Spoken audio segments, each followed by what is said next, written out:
نرمala kenyam kanas dial tinliang ke leri ke Nur Online TV ke jan gua seme kenyam deramal kenu went kon ka ron mejidit ron me gua jen changan beben wale changa jan diok wide kel kapai wero ron kina daro wide jen dangra wide diok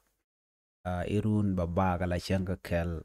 kapai kel ron kina daro wide jen dangra wide ngwan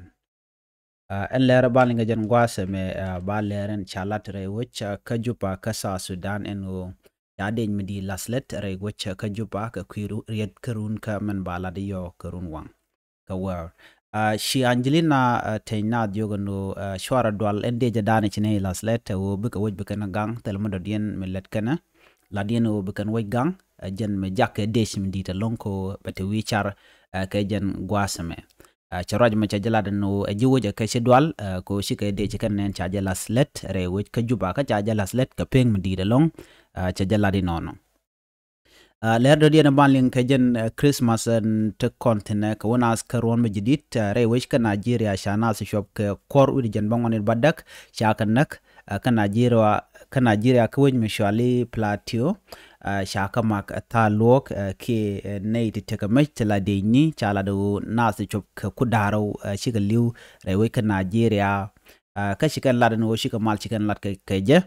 kejen Christmas and paiwa kan tama chana chop ka kudaro shaka na Nigeria ka jen gwasme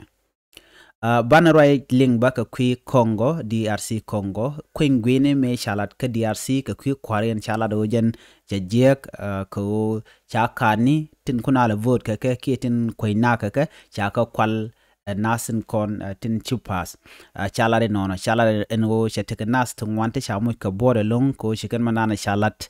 ke kwelen cha kwal kwingwene shikan lok chala do cheteka boto wante chajek